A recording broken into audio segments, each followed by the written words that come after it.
Subscribe to our channel and press the bell icon to never miss an update from RAU'S IAS. Do not forget to subscribe to our Telegram channel for all the updates and materials. Hello and welcome to Daily News Simplified, an answer to what, why and how of newspaper analysis from the perspective of civil services examination.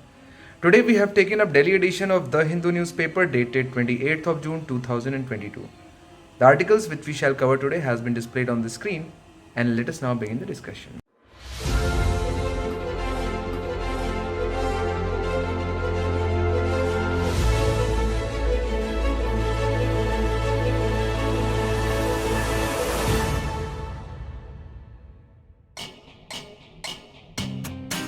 QIP is actually what you want for the exam. Yeah. There's a lot of things that are already there. Yes. But what is needed for the exam is what the QIP is giving you.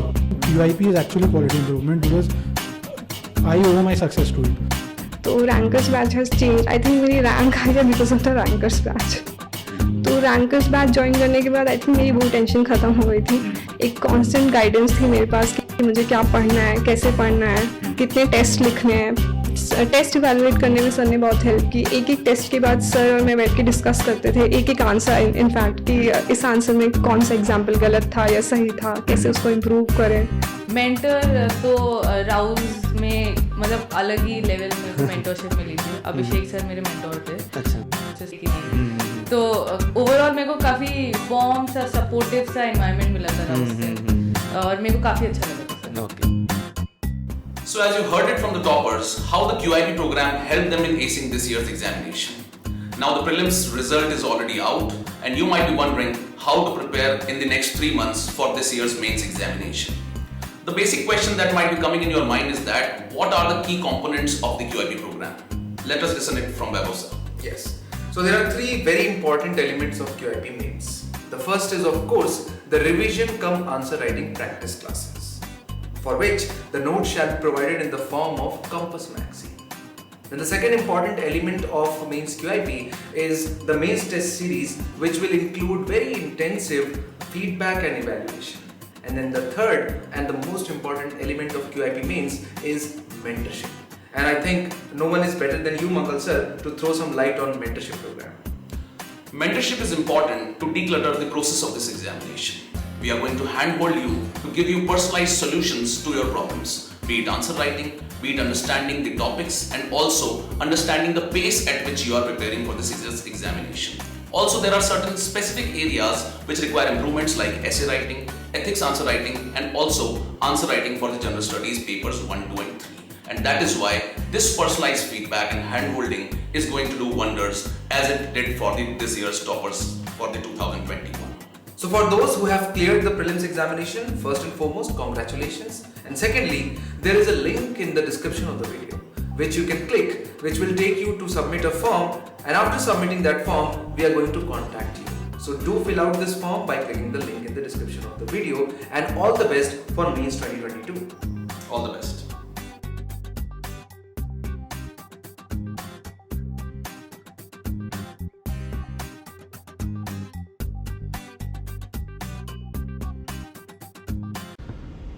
So the first article which we have taken appears on page number 1. SC gives breather to Sena rebels, where the Supreme Court on Monday said rebel Shiv Sena legislators led by Eknath Shinde need breathing time while giving them time till July 12th to respond to a notice issued by Deputy Speaker initiating disqualification proceedings against them for defection. And this obviously calls for a discussion on defection. Defection, or in plain simple English, meaning the desertion of one's own group or country. And specifically if you talk about Indian Constitution, the 10th schedule has defined the defection. Of course, in normal political discourse, it is understood to be leaving the party on whose ticket a person got elected to either legislature or the central parliament. We know that more often than not, people contest elections on the tickets given by the parties. Once inside the parliament or inside the legislatures, a trend has emerged in past 20-30 years where corruption and bribery has led people to defect politically, to change the political party which got them elected to another party which seems more lucrative, the party which is offering better positions in terms of ministerial positions, And so, of course, at the level of free and fair election, it is a problem. But that is something which is a moral dilemma. But if you look at this problem politically, it is a problem because defections violate the mandate of the people.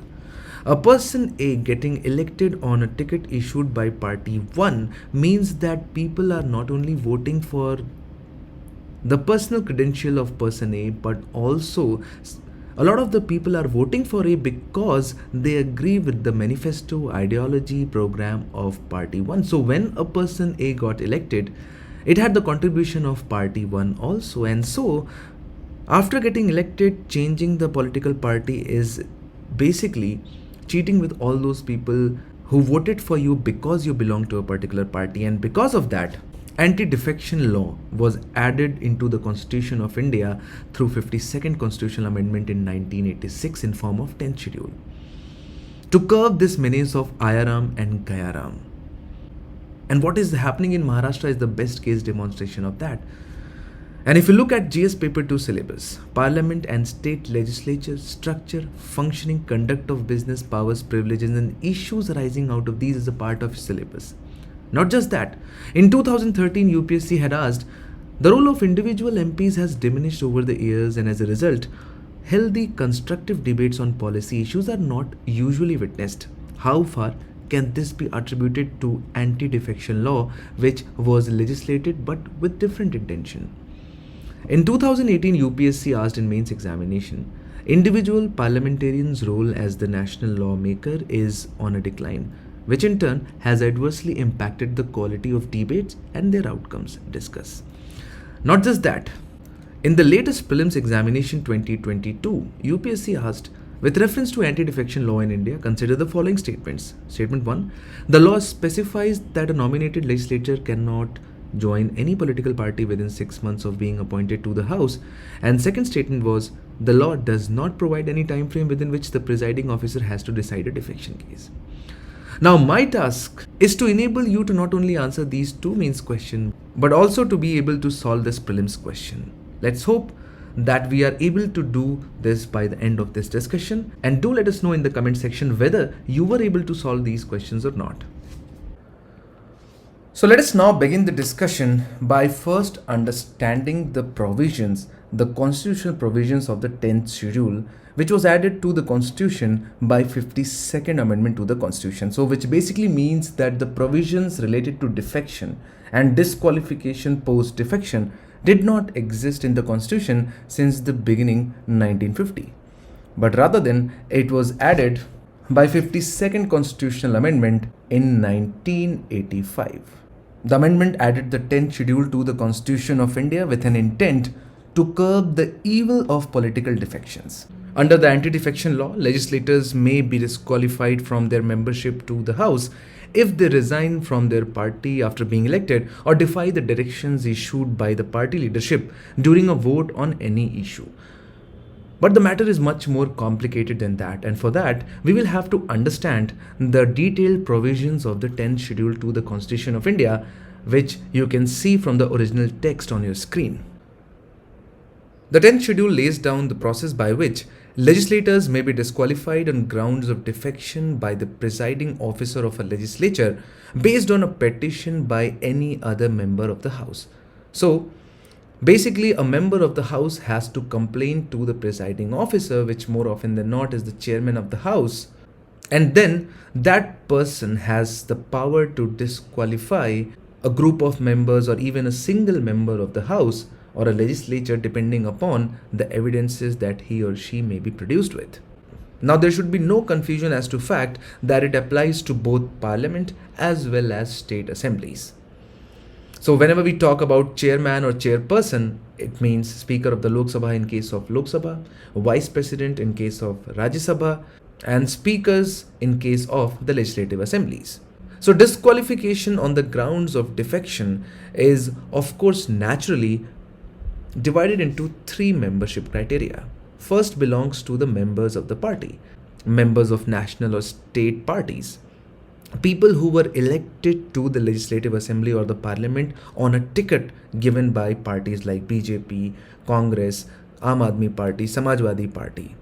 Now, these members who already are official members of a particular party can lose their membership on two very specific criteria. There are two grounds on which a member of a legislature can be disqualified. If, first and foremost, that person voluntarily gives up the membership of the party, he or she becomes disqualified. And voluntarily giving up the membership is not the same as resigning from a party. Even without resigning, a legislator can be disqualified if by his conduct, the Speaker of the concerned House draws a reasonable inference that the member has voluntarily given up the membership of his party. And the second criteria on which members of political parties, if they are elected as MP or MLAs, can be disqualified is that if they vote in the House against the directions of their own party, that is, if the party asks them to vote in a particular way on a particular matter, it could be bill, it could be a resolution, and if they do not decide to vote and if they instead vote against the directions of the party which is issued by the whip of the party. Now let us know in the comment section what you understand by whip. So if whip of a party issues a direction and if the members choose to vote against those directions, then they are liable for disqualification. Now, of course, these two provisions have created a lot of problems in the way our legislators have behaved in past 20 years, and we are going to discuss its impact later on. But we are going to discuss how it impacts independent members and the members who are nominated. So when it comes to independent members, the members who are elected without joining any registered political party become disqualified to remain a member of the House if they join any political party after the election. So for example, if there is a person who was elected to the parliament, member of parliament, without the support and without the official ticket of any national or state party, after being chosen by the public as their representative, they join any of the parties, then they shall be liable for disqualification. And finally, of course, nominated members, if they join any political party after the expiration of 6 months from the date on which they take the seat to the House, they shall be liable for disqualification. So you can see that in case of both independent members as well as nominated members, the disqualification is the same except for the fact that nominated members are given a time period of 6 months to join any political party within which they can join any party, and they shall be absolutely fine. Their membership will not be impacted. But if they wait longer than 6 months to join a party, they will have to forego their membership to that particular house. So these are the three criteria over which people, either single person or a group of people, can be disqualified. However, there are two sets of exceptions. There are two conditions under which people defying their parties, people leaving their parties shall not be disqualified. And those two specific exceptions are merger and related to chairman of the House. So if there is a merger between two political parties and 2/3 of the members of the legislature party agree to the merger, they will not be disqualified. And this is directly related to what is happening in Maharashtra Assembly. Now you know that a lot of the members of Shiv Sena have declared openly that they do not wish to continue as Shiv Sena. And so they want to form a political party which is different from Shiv Sena, or they want to claim the leadership position of Shiv Sena's legislature party. Now, some experts believe that even if 2/3 of the legislatures have broken away, they will be protected from disqualification only if they merge with another political party, because the constitution says merger. Now, that is why the two groups have gone to the Supreme Court to decide if they have the right under the constitution to form a separate political group, or they will definitely have to merge with another party. In this case, it would be BJP, to save them from disqualification. However, in case of Maharashtra, there is also a special angle, because the notices of disqualification, which has been served on 16 MLAs in case of Maharashtra, has been issued by the Deputy Speaker of the House. Now, the rules and regulations of the Maharashtra Legislative Assembly clearly says that the notices shall be issued only by the Speaker and not by the Deputy Speaker. And so that is an angle over there as well. But nonetheless, this matter shall be decided by the Supreme Court. But there is another exception also. If a person is elected as the Speaker of the Lok Sabha or Chairman of Rajya Sabha and then he resigns from his party or rejoins the party once he demits from the post, shall not be disqualified. That is also an exception, because it is expected that once you hold the position of the chairmanship, you are expected to behave in a neutral way. And for that political neutrality or non-partisanship, it is required at some level that you leave or exit the membership of a political party, and if you're doing that, you shall not be disqualified under the anti-defection law. As far as power to disqualify or power of disqualification is concerned, the chairman of the house, which we have discussed, will be holding the power to disqualify the members. Now, we have seen the provisions of anti-defection law. We have seen how it binds the legislature by the diktats of the party headquarters or the high command.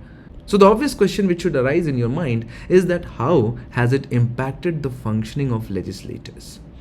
We know that there are three very specific roles of a legislature. One is, of course, legislating on laws. Second is, in case of India, which is the parliamentary form of government where the executive is accountable to the legislature, the members have to hold the government accountable. And the third is as a representative of the people. Starting with the role of a legislature. In a parliamentary system, we all know, as we have said, legislators are expected to exercise their independent judgment while determining their position on any issue. The choice of the member may be based on combination of public interest, constituency interest, and party affiliations after all. Now, this fundamental freedom of choice could be undermined if the member is mandated to vote along the party line on every bill and every resolution.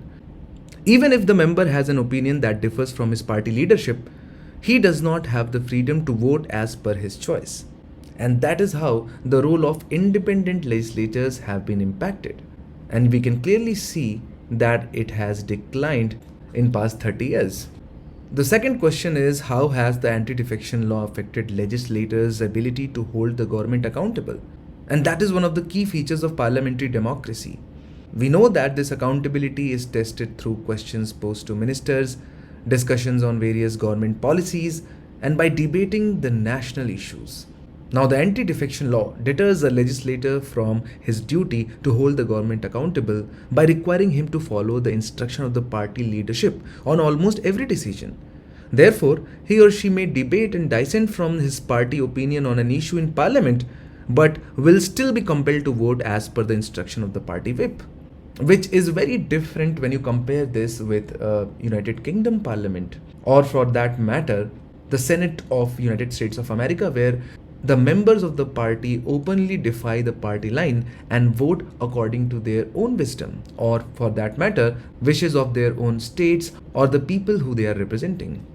And finally, it has affected a citizen's ability to hold his or her elected representative accountable, and so, in essence, it has disconnected the public and the government. Because in India, citizens choose their member for a period of 5 years. During this term, they can judge the performance of the member based on his or her parliamentary record. For example, a citizen may have a strong opinion on the issue of land acquisition. They may convey their opinion to the legislator and ask him to vote in a particular way. Now, the legislator would have to justify his decision if he differs from such issue. Thus, citizens have the opportunity to have their views represented in the legislature, and if they feel the legislator has failed to do so, they can express their displeasure or even vote out the representative in the next election. That is how it works. But under the anti-defection law, this accountability mechanism breaks down.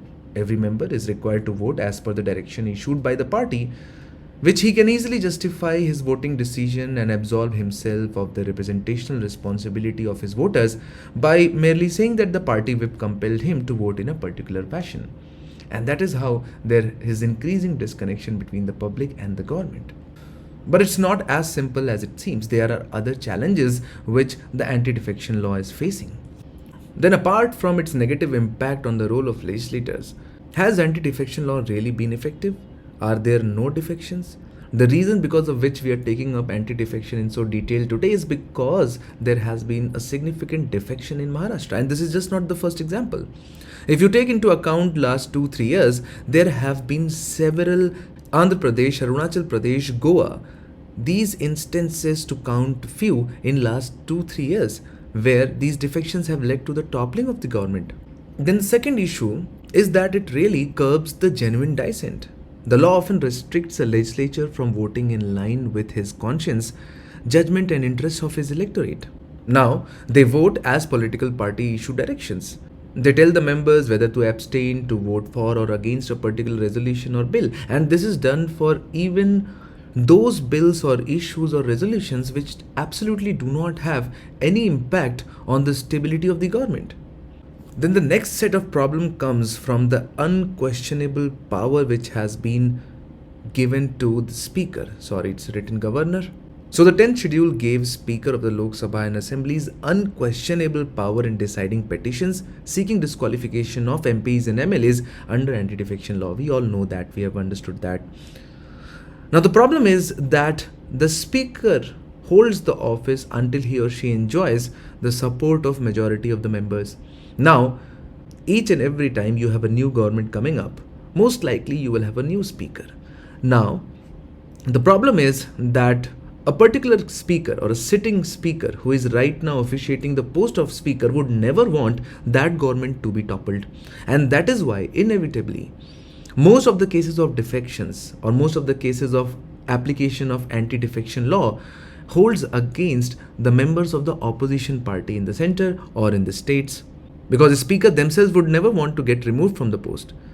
Now this was challenged in Supreme Court and the decision was Kihoto Holohan case in 1992, in which the Supreme Court ruled that speakers, while deciding petitions under anti-defection law, exercise judicial powers which are similar to a tribunal.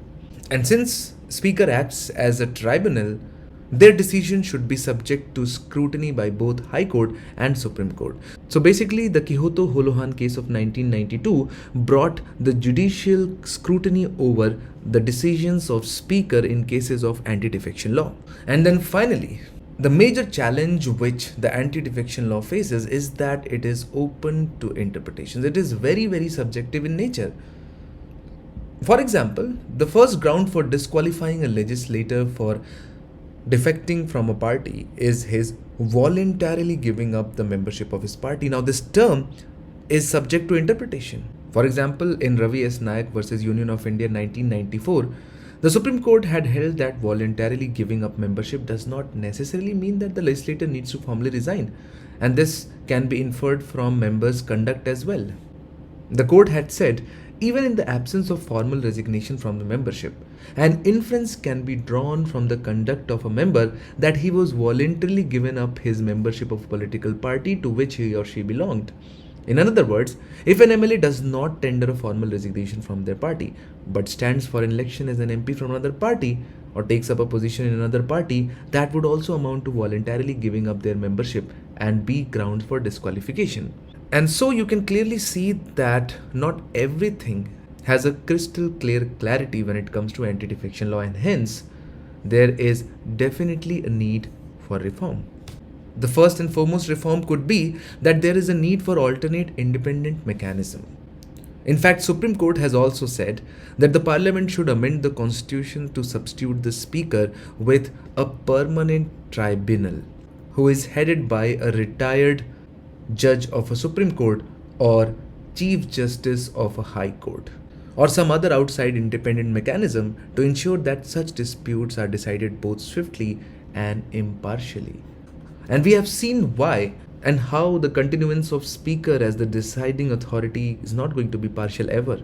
Administrative Reforms Commission, for example, has recommended that the issue of disqualification of members on grounds of defection should be decided by the President or the Governor on the advice of Election Commission. So this is going to take care of the impartiality. What about the swiftness? Because we have seen that in many of the cases, the decisions are not taken for 2, 3, 4 years. And so there is a need for reasonable time frame to decide the disqualification cases, even if by the Speaker. And so we need to amend the Constitution to insert that time period of, let's say, 3 months, 6 months, before which a decision has to be taken by the Speaker.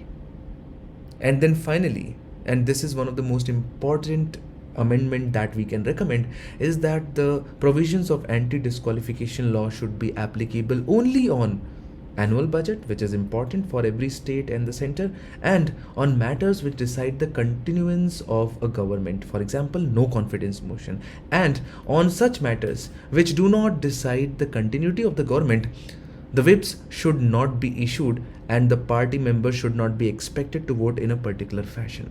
They should be able to express their wills. They should be given the freedom to express themselves freely without any hindrance, which is what the idea of creation of parliament and legislative assemblies with so much of power was.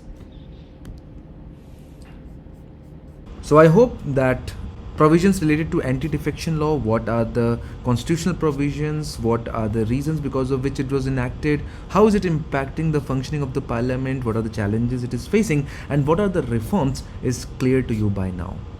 Let us now move on to the next discussion. The next article which we have taken up has appeared on page number 6, states freebies and the cost of fiscal profligacy, where the author D. Subba Rao, who has been India's finance secretary and also the governor of RBI, talks about the recent trend of distributing freebies by the political parties and including them in their party manifesto and its impact on overall state of finances.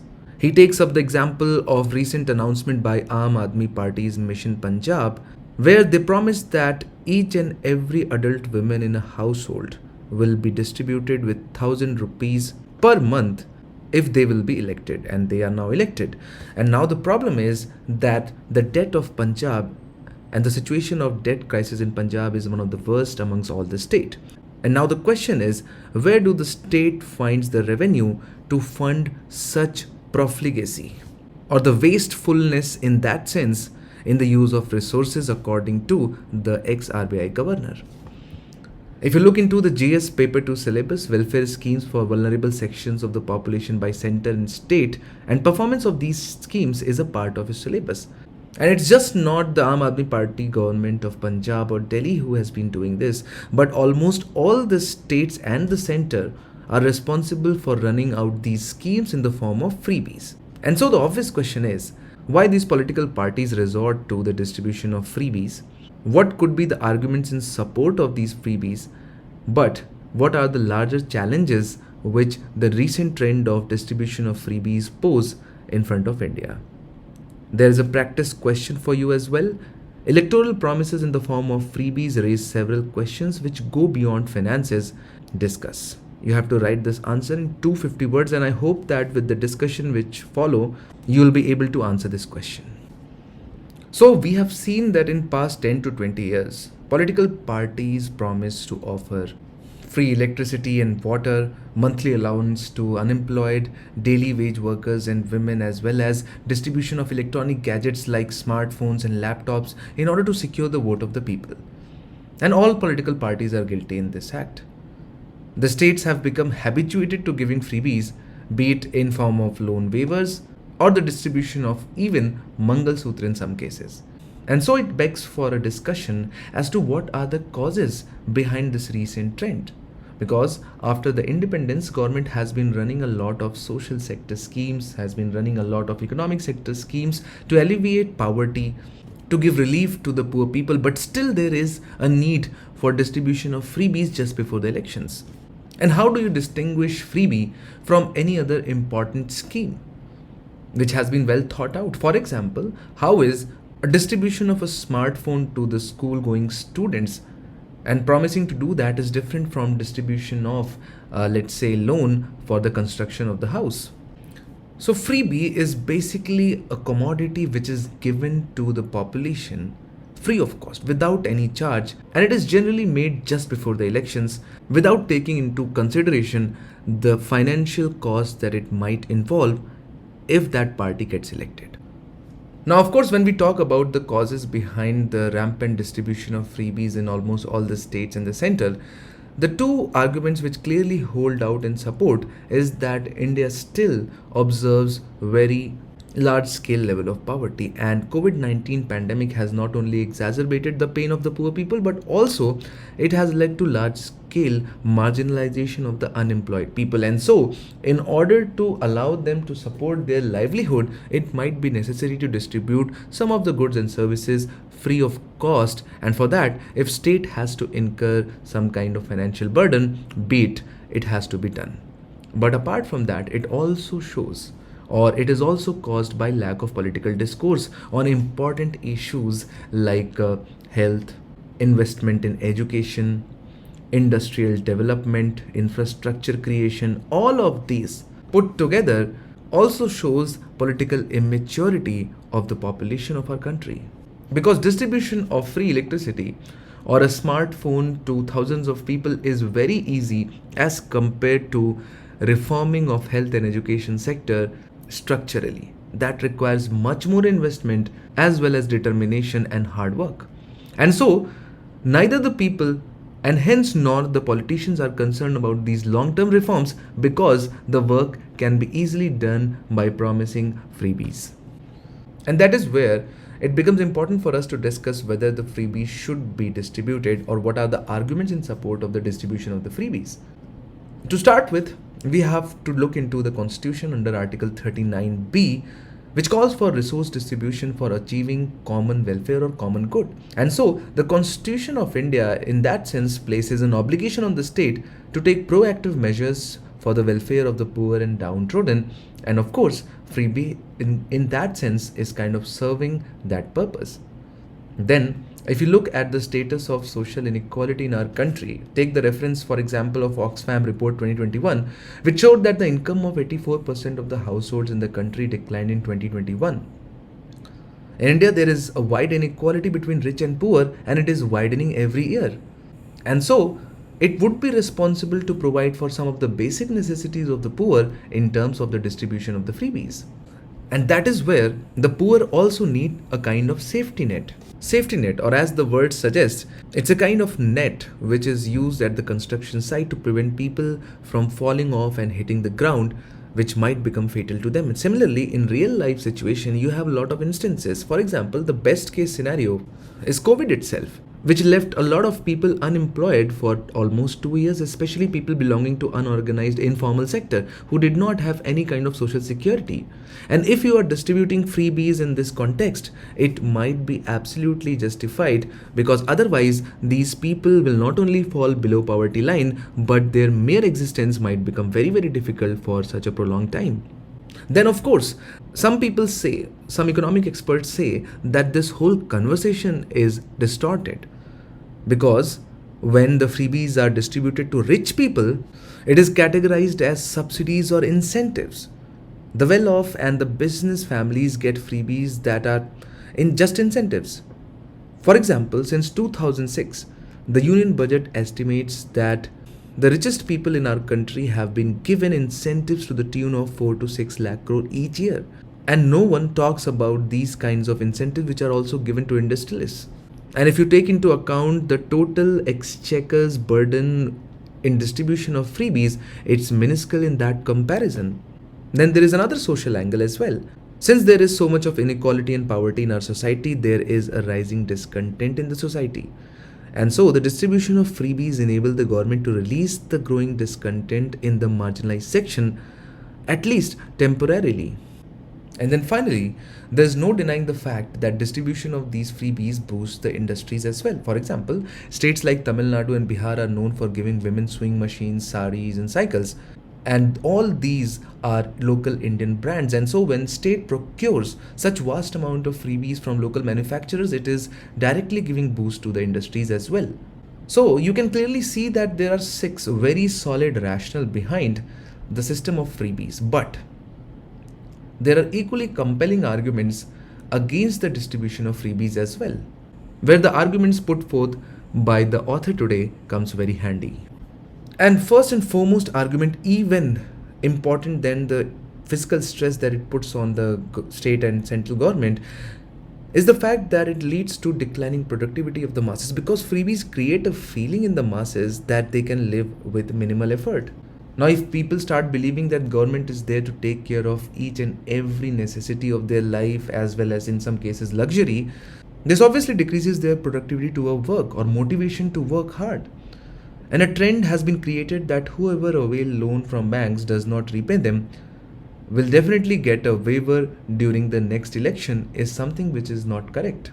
Now we know that the fiscal situation of most of the states is in shambles. In last few days we have seen the report which has highlighted top 10 states and the level of debt which they have is quite unsustainable.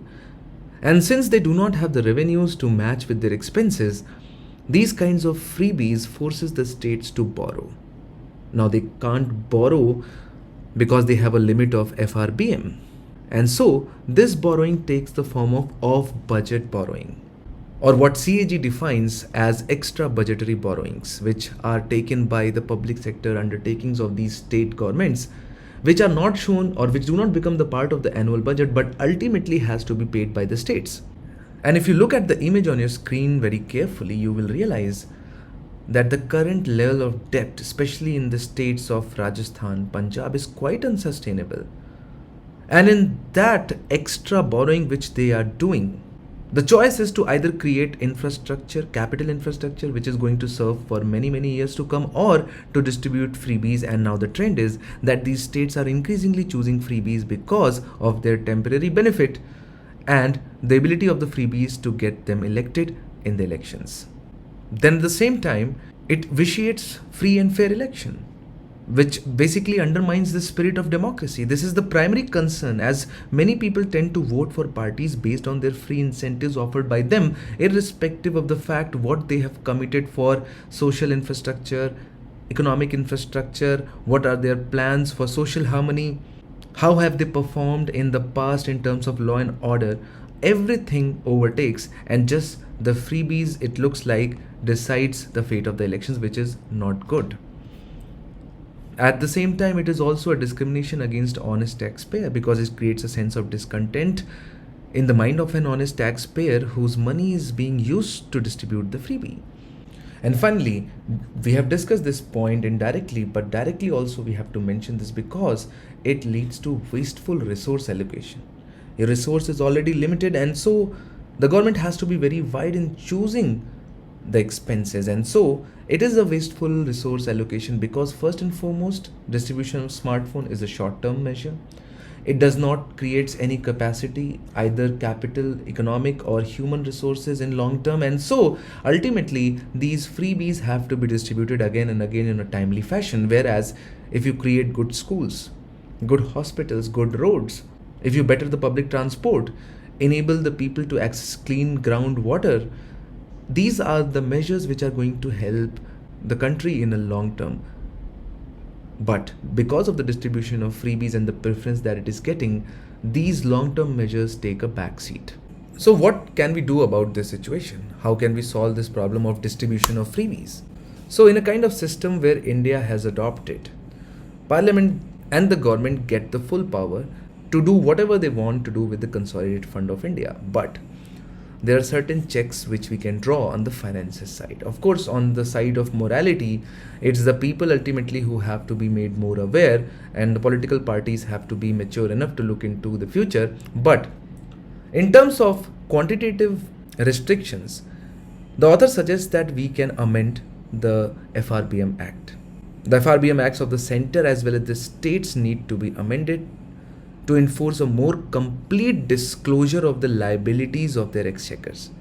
Even under the current FRBM, if you look, governments are mandated to disclose their contingent liabilities, but that disclosure is restricted to liabilities for which they have extended an explicit guarantee.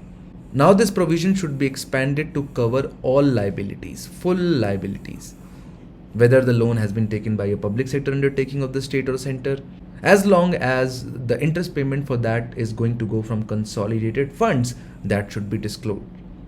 Now, if that is to be disclosed, then the freebies will be accountable. Then the state governments have to be accountable for the expenses that they are incurring, which is not the case right now. Then the second change which the author wants is from the central government. You know that under the constitution, states are required to take center's permission when they borrow if they have an outstanding amount. And now the center should not hesitate to impose conditionalities and should not hesitate to restrict states from offering freebies if they are not following a prudent consolidation path for their fiscal deficits. And then finally, the author suggests a very radical reform, which is the use of financial emergency. Because the Constitution says, and Constitution allows the President to declare financial emergency in any state if he or she is satisfied that the financial stability is threatened. Now, of course, this provision has never been used so far for the fear that this will turn into a political weapon of mass destruction, but the provision is there in the Constitution for a reason. After all, the root cause of fiscal irresponsibility is the lure of electoral nirvana. This has been given in today's article, and this could also form a very good essay topic. It will stop only if political leadership fears the punishment. So from the perspective of this year's mains, the question on freebie is a very, very probable one. And I hope that this discussion has covered what are freebies, what are the causes which lead the political parties to declare frequent freebies, what are the arguments in support and against the freebies, and finally, what are the way forward in terms of restricting the state and the central government in rampant distribution of freebies. Let us now move on to the next article. Then the next article has appeared on page number 7, Modi's two summits, UAE and G7, out of which Prime Minister Modi has clearly prioritized UAE and not G7, and the reasons behind that are very, very obvious, which we'll discuss in today's discussion. So Prime Minister Narendra Modi is attending two summits this week. He is a special invitee at the 48th G7 summit in Germany, and after that he has a bilateral summit in Abu Dhabi with the UAE President Sheikh Mohammed bin Zayed Al Nahyan on 22nd of June, that is today. And if you look into GS paper 2 syllabus under international relations, effect of policies and politics of developed and developing countries on India's interests is a part of your syllabus, as well as Indian diaspora. And from both these perspectives, UAE forms a very, very important partner country to India. As far as G7 goes, it has been discussed multiple times in our DNS, as you can see, and so the basics of G7 is the same. Today we are going to focus on India-UAE relations. But before we can take up the mains level analysis, some of the prelims related perspective is also important. UAE, or United Arab Emirates. It is basically a kind of federation of 7 emirates, as you can see on the map. So UAE consists of 7 emirates. Abu Dhabi is the most prominent one, of course, in terms of area, but then you have Dubai, Sharjah, Fujairah, Ajman, Al Quwain and Ras Al Khaimah. These 7 emirates form the federation of UAE, which is a country. It is located, of course, at the eastern end of Arabian Peninsula and shares border with Oman and Saudi Arabia. But it also has maritime borders with Qatar and Iran in the Persian Gulf. Abu Dhabi happens to be the capital of the federation.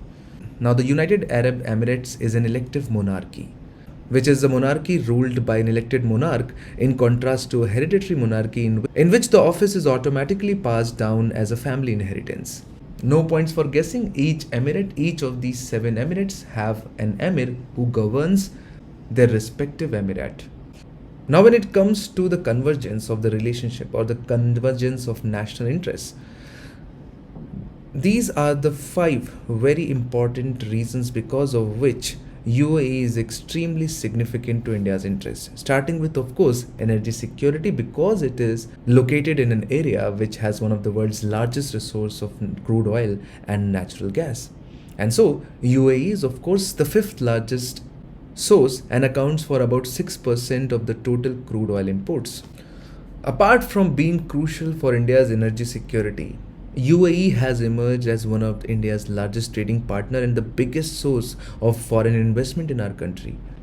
In fact, the total investments from UAE are much larger than investments from Germany and France combined, which happen to be the member of G7. In fact, none of the G7 countries have yet signed bilateral comprehensive economic partnership agreement with India.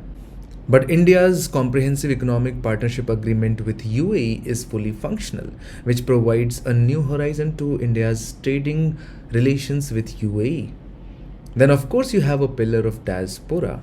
If you look at it, there are more than 2.5 million Indians living in UAE right now, which is, by the way, the largest number of expatriates anywhere in the world, and they repatriate around $13.6 billion a year. This is a 2020 data. And then finally, when two nations come together, they often come together because of the shared concerns. The two countries have a common interest in ensuring maritime security in Indian Ocean and Gulf region. Even apart from that, the current state of affairs in West Asia, India sees UAE as an important partner to maintain peace and stability in the region. And that is why India is increasingly looking to collaborate and cooperate with UAE. But then there are, of course, just like any other bilateral relations, challenges as well between India and UAE relations. And the first and foremost challenge which UAE has expressed time and again is the slow implementation process.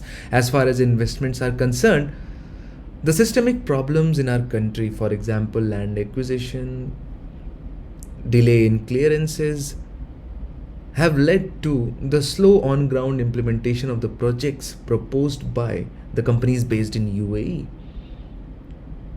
So this is the problem which UAE companies are facing in India, but then Indians and Indian companies are also facing issues in UAE.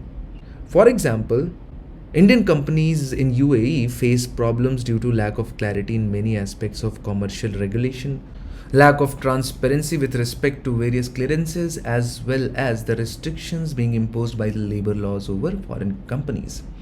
Then apart from this, Indian workers also face a lot of problems over there because of strict regulations that favor the Emirati employers and at times lead to serious problems for Indian workers, especially the unskilled workers. So these are some of the problems which Indian government has been raising with the UAE government. And it seems like in this visit, most of these issues are going to be resolved. So from the perspective of India-UAE relation, these are the dimensions which you have to keep in mind. And let us now move on to the next article. India-EU resume free trade agreement negotiations appears on page number 12.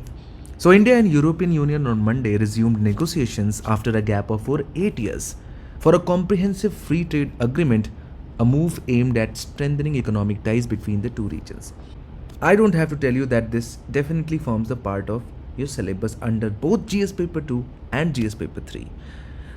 Of course, the free trade agreement forms the part of syllabus where it says impacts of policies of developed and developing nations, bilateral agreement involving India. And under GS Paper 3, it is of course important because free trade agreement is going to impact our economy in multiple ways.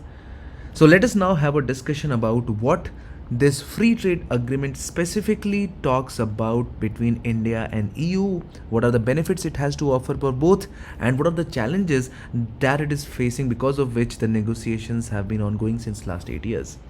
And so let us understand what are the benefits which shall be reaped by both European Union and India, both in terms of politics as well as in terms of economy. Now this is just to give you an idea so that you are in a condition to better appreciate such kind of agreements.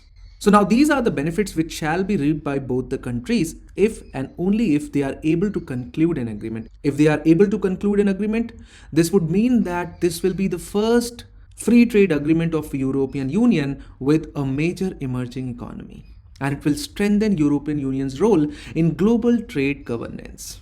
Because if they can arrive at consensus as far as trading is concerned with India, they can do so with many other countries. So basically they will reflect or they will bolster their credentials as trade partner if they are able to convince India on minimum common trading rules. If we talk about India, it will provide much needed boost to its Make in India policy. We know that India did not join RCEP. And so India is also looking for some large free trade agreement. And so it will give India a big boost, especially after RCEP setback. And if the agreement with EU is successful, it will support India's rise as a regional power. When we talk about economy, you need to appreciate that European Union is not only India's largest trading partner, it is also the largest source of investment as well as the biggest source of technology.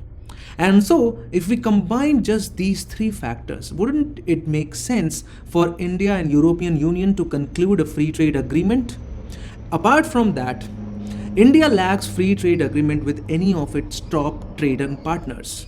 For European Union, a successful agreement with India would mean an access to a market with more than 1.3 billion people with rising incomes, and it is going to minimize the impact of Brexit as much as possible. And so you can see that if India and European Union are able to conclude BTIA, it shall going to have both political as well economic connotations. But if everything is so simple as we have explained, why is that the two partner nations are negotiating such an agreement since so many years?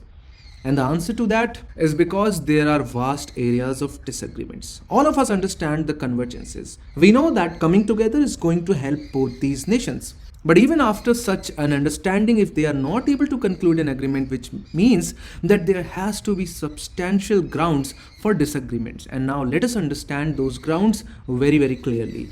But if I have to summarize in the beginning, these issues just not limit themselves to the goods trading, but they are also limited to the rules and regulations related to services, the India's foreign direct investment rules, the restrictive measures which India has adopted, and with respect to the data security rules of European Union. And so let us understand these issues one by one.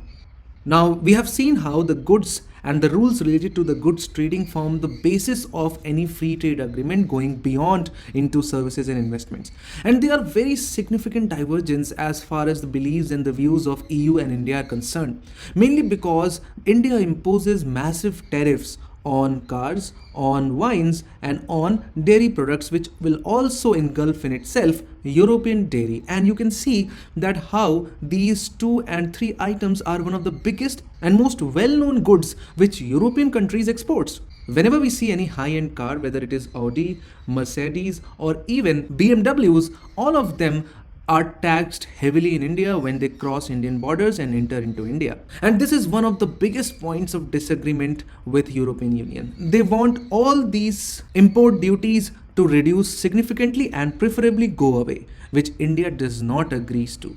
And biggest complaint of European Union is the kind of asymmetry which the two nations have in their import duties. For example, the cars imported into India are levied around 60 and ranging up to 80% of the import duty if they are made in European Union. On the other hand, European Union imposes just a 6 to 10% import duty from cars imported from India or manufactured in India and imported into European Union. And so this is a big asymmetry. Similarly, on wines manufactured and packaged in European Union, India imposes around 60 to 70% of the import duty. So European Union wants equalization of these duties below the level of 10%. They say that we levy a duty of 10% and similarly you should. Whereas Indian government claims that the level of automobile manufacturing that they have and the quality they have, it cannot be equated with the low end or middle end cars which are being exported from India to the European Union. And apart from that, the recent emphasis of the government of India on Atmanirbhar Bharat has been clearly raised by European Union in last 2 to 3 meetings. European Union agencies are extremely concerned that under the garb of Atmanirbhar Bharat, the government of India is going to prioritize and be partial or act partially as far as the Indian companies are concerned. So the overall charge of European Union on India is that the Indian government acts extremely protectionist. It acts in a manner to protect the national or the domestic companies of India, which is not quite conducive to any kind of free trade agreement. So that is an issue number 1.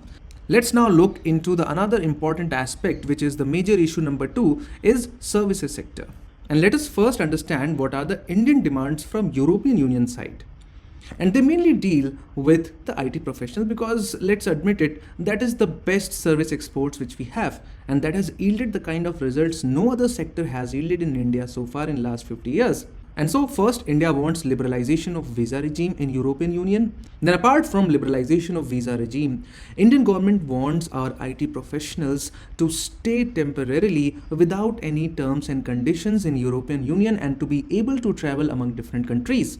But according to European Union, these two matters are dealt within by the national governments. And so, as far as negotiation of a trade agreement with European Union goes, these things cannot be dealt within with a single agreement. You will have to talk to each and every individual country if you want to sort out the work visas, the work permits and other things. Then as we know that European Union is actually a union of a lot of countries.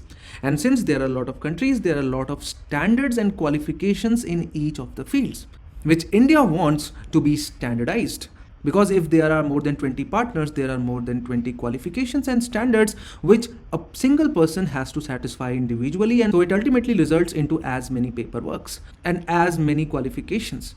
But if all of them are combined into one single standard across European Union, it is going to help India or any other country for that matter which is entering into an agreement with EU a much more than it is doing now. So this is about Indian demands from EU side. Now what EU demands from India is that it wants to liberalize India's accountancy and legal services. Now currently in India, you can practice as a CA or you can practice as a lawyer if you have a degree from Indian recognized universities or Indian universities. But an Australian person or a German national having a degree in accountancy from there cannot come to India and practice as a CA. That is the current condition which Indian government has. And that is basically to provide some kind of protection to Indian nationals. But European Union government wants their accountancy and legal services companies to enter into Indian market with their own professionals, and because of which they are demanding liberalization of such streams in our country. So this was the second major challenge. The third major challenge deals with the restrictive measures which India and EU have adopted in the trade to each other. So these are the measures which have been adopted by India, which restrict the access to market as far as European companies are concerned. For example, access to IT sector and telecom industry. Because under these two sectors, the Indian government requires that any firm which is dealing within must be registered in India. And so that is one of the biggest problems. Similarly, as far as telecom sector goes, there is a requirement of mandatory in-country, that is within India, testing and licensing of each and every equipment, which becomes a major hurdle for European Union telecom companies if they want to enter into Indian market. Similarly, if we talk about European Union restrictions on Indian companies, we have one of the world's highest phytosanitary measures. So sanitary or phytosanitary measures are biosecurity measures which are applied to protect humans and animals and plant life. And European Union has one of the world's highest standards as far as sanitary measures are concerned, because of which a lot of Indian exports, for example, mango, have been banned or were temporarily banned because they were found to contain some of the traces of pesticides or fertilizers or some other toxins which were not allowed in European Union, because of which Indian agriculture has suffered a lot. And so India wants these phytosanitary measures to be lowered down so that Indian agricultural exports do not face a lot of problem. So this was the matter number 3. Then moving on to the fourth biggest issue, which is about data security. Now EU categorizes India as data insecure country.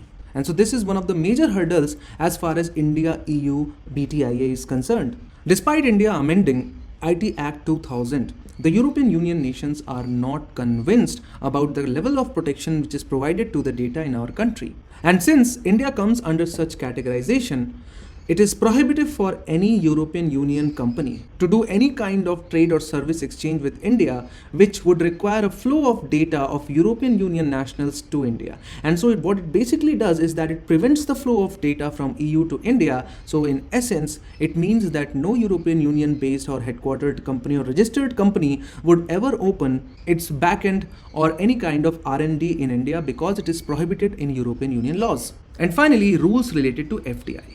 We know that a lot of these rules have changed, and Indian government has liberalized most of these sectors related to insurance, wholesale trade and single brand retail. But still, they are not at the level which is being demanded by European Union countries. And then finally, India's model BIT or bilateral investment treaty.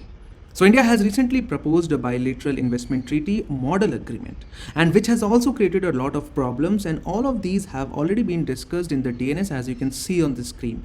So if you want to understand what are the issues with current legislation which has been proposed for model BIT, you should go back and watch this DNS, because otherwise it is going to extend the length of this DNS and this particular discussion way too much longer. So I can hope that through this discussion, you can now easily understand what are FTAs or free trade agreements, what are the general sequences, what are the different nomenclatures, and what are the important distinctions between the two, why two countries enter into a free trade agreement, and what are the specific reasons for India and EU to enter into such an agreement, and what are the major hurdles or roadblocks still in the way of India-EU BTIA. Let us now move on to the next discussion. This last news article for today appears on page number 1. India's gig workforce to reach 2.35 crore by 2030, says the NITI AAYOG report. Now there are two aspects to this coverage. First is, of course, you have to understand the gig economy, what it is, how it is troubled, and what are the ways through which we can help the gig workers, and that has been extensively discussed by Faizan on the 2nd of June 2022. And so it is highly recommended that you go and watch the first discussion of that DNS. Today, however, we are going to keep ourselves limited to NITI AAYOG's recommendation. Just to give you a brief idea as to what gig workers are, from the same DNS of 2nd of June, you can see that gig workers are contractual non-permanent employees. They range from highly paid to below minimum wage, and gig economy can serve up to 90 million jobs, that is around roughly 30% of India's non-farm workforce. So let us now focus our attention to what NITI AAYOG's recommendations are. Starting with official estimation. Presently, there is no official data on the extent of gig workers in India. Hence, official labor survey reports such as PLFS should collect data related to gig workers. The Government of India should launch Platform India initiative on the lines of Startup India to provide hand-holding, funding support, skill development to gig workers. Then at the same time, the government should focus on accelerating the financial inclusion among the gig workers by designing financial products specifically designed for them. For example, unsecured loans to first-time borrowers may be classified as priority sector lending. Then, the government should also focus upon their skill development. Platform should collaborate with Ministry of Skill Development and Entrepreneurship and the National Skill Development Corporation to nurture skilled workers and micro-entrepreneurship. The platform can also to enhance employability of the gig workers. Then the government should also focus upon enhancing the social inclusion. So for example, platform businesses should partner with NGOs to employ more women and people belonging to vulnerable sections, and at the same time provide for better infrastructure and work design to create enabling environment for women and differently abled people. Then it should work towards enhancing social security. So the Code on Social Security 2020 provides for registration of all gig workers and platform workers. It calls upon the central and state government to formulate schemes to ensure social security benefits such as insurance for gig workers. And then the NITI AAYOG has proposed RAU'S framework: recognize, allow, incorporate, support, and ensure benefits are readily accessible to workers. So this is the NITI AAYOG's recommendation. For the lack of time, we are not able to discuss the gig economy in the detail because it has already been discussed. Let us now move on to the question of the day.